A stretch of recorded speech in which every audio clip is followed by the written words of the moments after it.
یہ بتائیے گا کہ آج جو کمیٹی کی میٹنگ ہوئی ہے اس میں کیا کارروائی ہوئی ہے اور اینڈ کے اوپر آپ کی کنکلوژن کیا ہے؟ بسم اللہ الرحمن الرحیم۔ جیسے کہ آپ سب کو معلوم ہے کہ پاکستان میڈیا ڈیولپمنٹ اتھارٹی کا ایک پروپوزل تھا جو کہ گورنمنٹ نے پیش کیا تھا، اور اس کا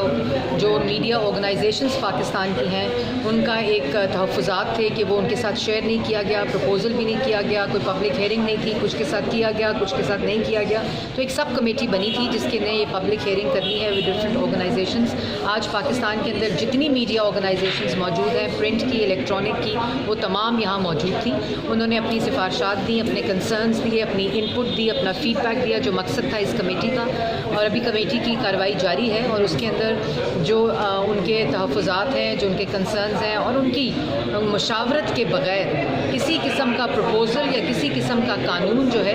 وہ اس کے اوپر بات ہوئی، اور اس میں جو کنکلوژن ہے اس کمیٹی کا، جو کہ ابھی مشاورت جاری ہے، ابھی ہم میڈیا ورکرز کے ساتھ بھی مشاورت کریں گے۔ سب سے پہلا کنکلوژن یہ ہے کہ جو میڈیا کی ورکرز کی security and safety of journalist کا قانون اس وقت ہیومن رائٹس کمیٹی میں موجود ہے، اس کو فوری طور کے اوپر کمیٹی سے پاس کر کے پارلیمنٹ میں لے کر کے پاس کرایا جائے، جو اس وقت کنسرن ہے۔ دوسرا یہ ہے کہ جو گورنمنٹ فیک نیوز کے اوپر بات کر رہی ہے، اس کی فیک نیوز کی لیگل ڈیفینیشن کیا ہے، اس کی لیگل امپلیکیشنز کیا ہے، اور اس وقت کیا تصور ہے فیک نیوز کا گورنمنٹ کے ذہن میں، اس کو ان رائٹنگ کمیٹی کو دیا جائے تاکہ وہ اس کا رپورٹ کا حصہ بن سکے۔ تیسری جو کنسرن ہے وہ یہ ہے کہ جو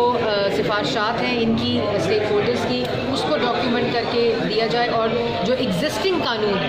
ایگزسٹنگ لاز جو ہیں، جو 7 ادارے ہیں جس کو گورنمنٹ اس پروپوزل کے تحت مرج کرنے جا رہی ہے، تو ان کے امپلائیز کا تحفظ، دوسرا ان کے اندر جو کیپیسٹی ہے اور ان کو اسٹرینتھن کرنے، ان کے لیگل فریم ورکس کو بدلتے وقت کے ساتھ امپروو کرنے، اس کے اندر امینڈمنٹس لانے کی ایک تجاویز آئی ہیں جو کہ بہت اسٹرانگلی آئی ہیں کہ وہ انکیپیسیٹیٹڈ ہیں، فنڈنگ موجود نہیں ہے، وہاں کے جو امپلائیز ہیں ان کا کیا بنے گا، وہ پورا ایک ابہام ہے، اور ابہام صرف اس لیے ہے کہ جو مسودہ ہے، جو پروپوزل ہے وہ بہت ہی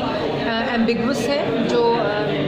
ہمارے ممبرز نے بھی کہا اس کو ایک اسپیسیفک قانون کی شکل میں اگر لانا چاہتے ہیں تو اس کی شکل کیا ہوگی، وہ ہمیں جو منسٹری ہے وہ ان رائٹنگ جو ہے وہ لکھ کر بھیجے۔ میڈم یہ طریقہ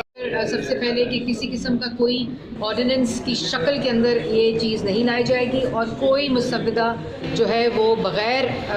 جو آرڈیننس کی شکل میں ان پٹ یا پارلیمنٹری کمیٹی کی اس کے بغیر انفارمیشن کے بغیر نہیں لایا جائے گا۔ اچھا میڈم یہ بتائیں کہ آپ کی سربراہی پر آج پاکستان تحریک انصاف نے اعتراض اٹھایا، چیئرمین کمیٹی کو بھی لکھا ہے، تو کیا آپ کا سڑک پہ موقف الگ ہوگا اور یہاں کمیٹی میں الگ موقف ہوگا؟ دیکھیے بات یہ ہے کہ یہ ابھی بڑا ایک افسوسناک بات ہے، کیونکہ لیکن ان کا رائٹ ہے جس کو میں رسپیکٹ کرتی ہوں، لیکن جو پارلیمنٹری کمیٹیز ہوتی ہیں اس میں پارلیمنٹ اوورسی کر رہی ہوتی ہے اور ایک اوورسینگ رول پلے کرتی ہے، جس کو میں چیئر کر رہی ہوں، اور اس کے اندر میں جتنے اسٹیک ہولڈرز ہیں ان کی جو کنسرنز ہیں اور ان کا جو ان پٹ ہے وہ لانا بہت ضروری ہے، اور ایک ایز اے اسپوکس پرسن جو پارلیمنٹ کے بعد باہر میں ایک پارٹی کو ریپرزینٹ کرتی ہوں، اور میں پاکستان کی عوام کو ریپرزینٹ کرتی ہوں، اور میرا موقف بالکل وہی ہوگا جو میڈیا ورکر کا موقف ہوگا، جو پاکستان کی عوام کا موقف ہوگا، اور جو میری پارٹی کا موقف ہوگا۔ اچھا میم، ایک چیز یہ بتا دیں کہ حکومت کی جانب سے یہ کہا جا رہا ہے کہ قبل از وقت جو ہے وہ احتجاج کیا گیا، اس کے اوپر آپ کیا کہیں؟ دیکھیں، کیونکہ پہلے یہ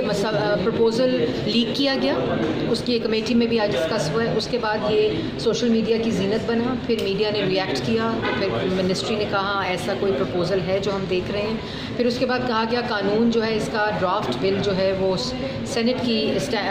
لا منسٹری میں ویٹ ہو رہا ہے، پھر کہا گیا ایسا قانون موجود نہیں ہے، یہ سب آن ریکارڈ وزارت کی طرف سے کہا گیا، جس کی وجہ سے یہ ابہام پیدا ہوا، اور یہ سارے کا سارا جو ایک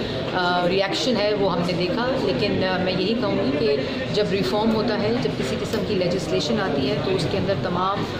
جو اسٹیک ہولڈر باڈیز ہوتی ہیں، پارلیمنٹ کی ان پٹ ہوتی ہے، وہ لانی بڑی ضروری ہے، اور ورنہ وہ قانون امپلیمنٹ کرنے میں بہت